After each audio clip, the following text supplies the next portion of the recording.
Okay, we are working on some more trig.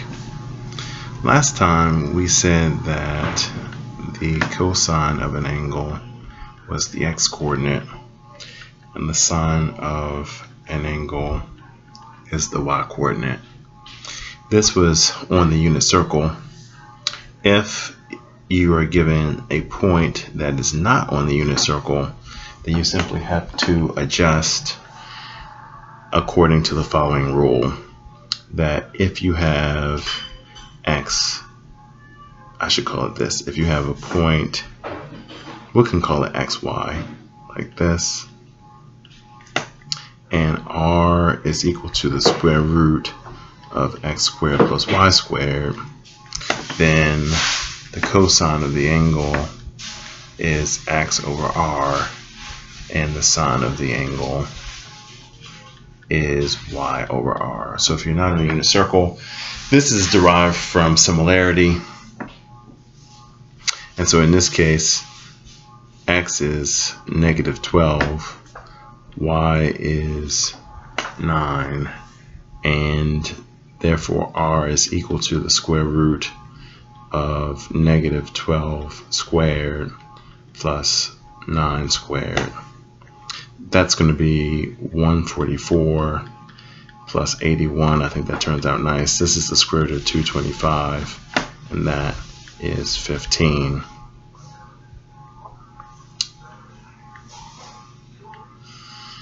So the sine is going to be the y-coordinate, and so it's 9 over r, which in this case is 15. That reduces, both of these have 3 in common. That reduces to 3 over 5. That's 3 over 5. This point, let's make sure we understand this point, is in the second quadrant. The x value, the cosine is going to be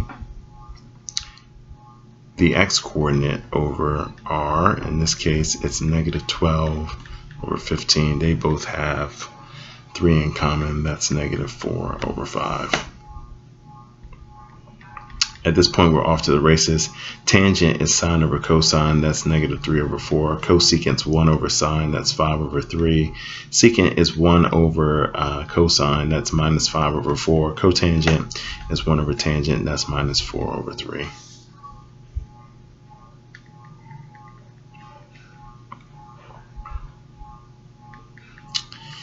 Number 2, you do the same thing.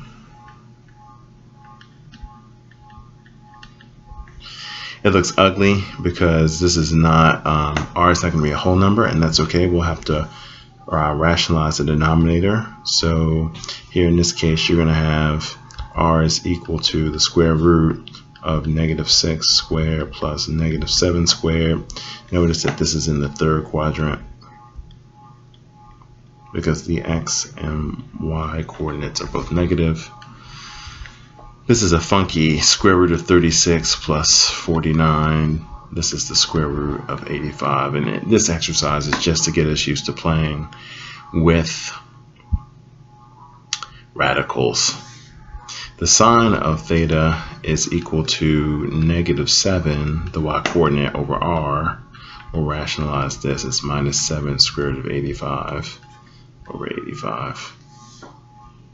-7 square root of 85 over 85. The cosine is going to be -6 over the square root of 85. When you rationalize that, that's going to be -6 square root of 85 over 85.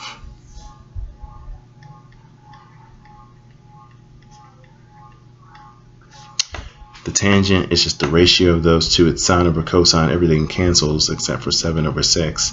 Cosecant is 1 over sine. So we'll just do -square root of 85 over 7. Secant is flipping this, the square root of 85 with a minus sign over 6. Cotangent is 6 over 7. Just flipping the tangent.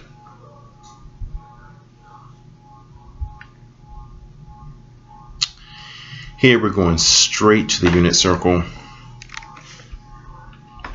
Here we want to know the cosine of pi over 2. Look at the circle. The cosine is the x coordinate. Cosine of 3 pi over 2 is 0. The tangent of 3 pi over 2, well, that's the sine of 3 pi over 2 over the cosine of 3 pi over 2. Or we can say it's the y coordinate over the x coordinate. Either way, it's negative 1 over 0, and that is undefined. The cotangent of pi is the cosine of pi over the sine of pi, or it's the x coordinate over the y coordinate. Either way, it's negative 1 over 0. That the cosine of pi is undefined.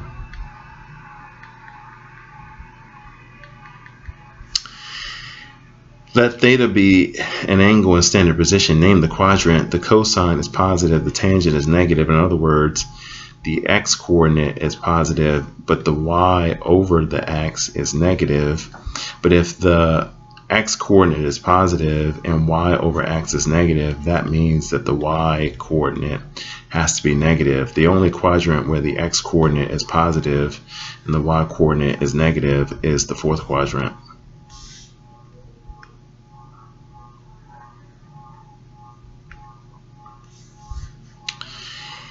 The sine of theta is negative. The cotangent is negative. We'll run the same argument. The sine is the y coordinate. The y coordinate is negative, but we also know that the cotangent is negative. The cotangent's x over y. That's also negative. But if y is negative and x over y is also negative, that means that x is positive. The only quadrant where the y coordinate is negative and the x coordinate is positive, again, is the fourth quadrant. Here the tangent is positive and the sine is negative. We'll run this argument for the last time. The y coordinate is negative, but the y over x is positive. This means again that the x coordinate is going to be negative as well. The only quadrant where the x coordinate is negative and the y coordinate is negative is the third quadrant.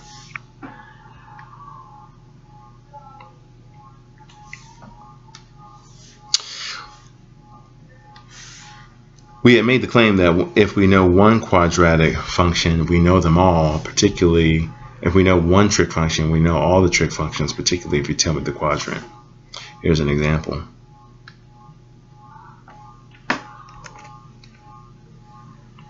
We're going to use some identities. We know that sine squared theta plus cosine squared theta is equal to 1. We'll get the, once we get the sine and we already have the cosine, then we can write all the other ones. Sine squared, we're looking for sine, but we know that cosine is 24. It's negative 24 over 25. We'll square that, and that equals 1. Sine squared plus, we'll leave, let's see, 24 squared, 24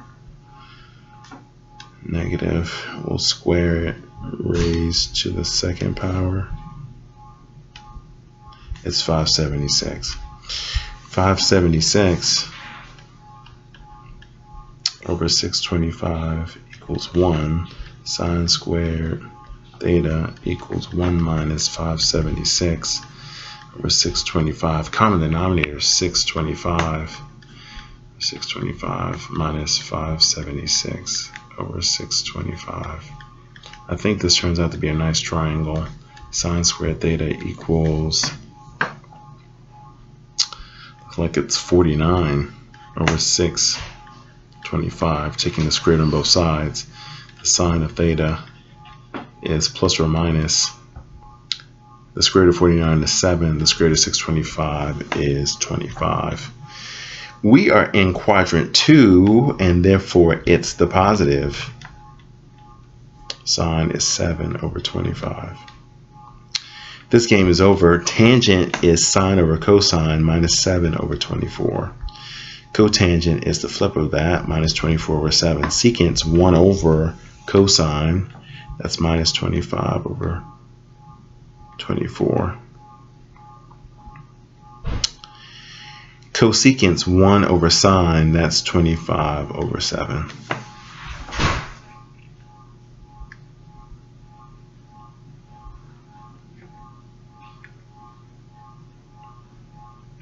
We'll do the same thing here, where the angle's between 270 and 360. That means it's quadrant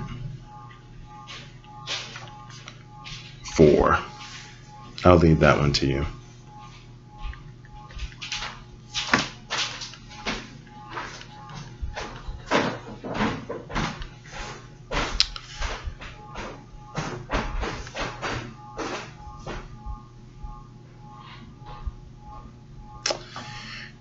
Tangent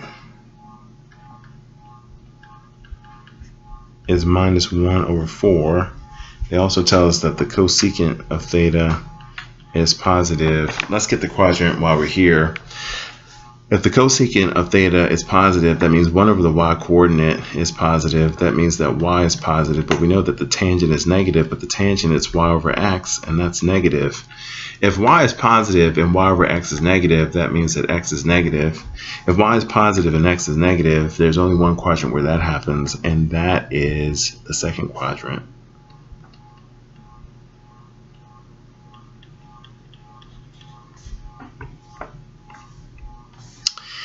We know that 1 plus tangent squared is secant squared.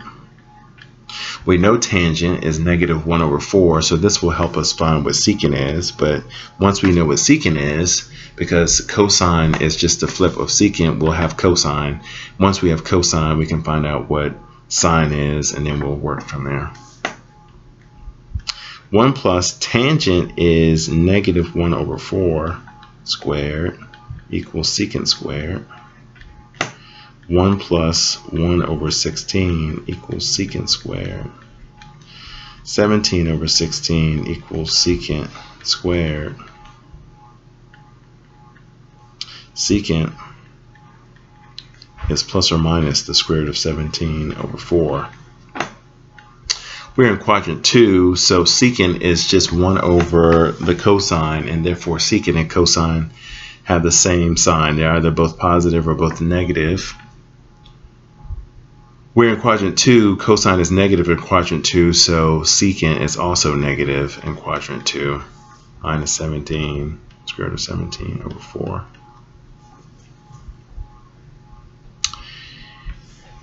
From this, the cosine is what happens when you flip it. The cosine of the angle is then minus 4 over the square root of 17, and rationalizing, that's minus 4 square root of 17 over 17.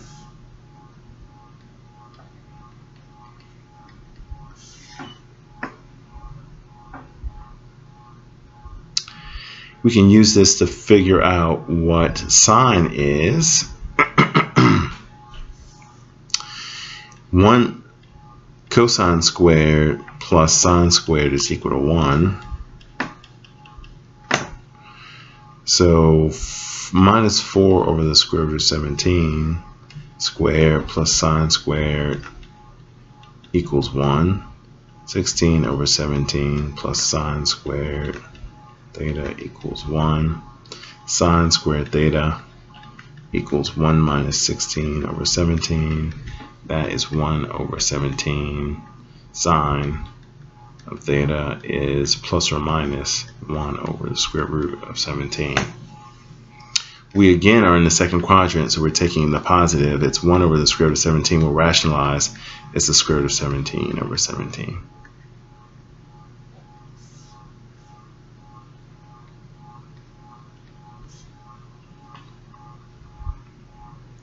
Cosecant is what happens when you flip that, so we'll flip the convenient one.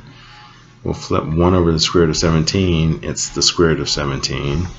Cotangent. Where's the nice formulation for tangent? Oh, tangent is minus 1 over 4, so cotangent is minus 4. Just flip the minus 1 over 4. Find the reference angles. 350 degrees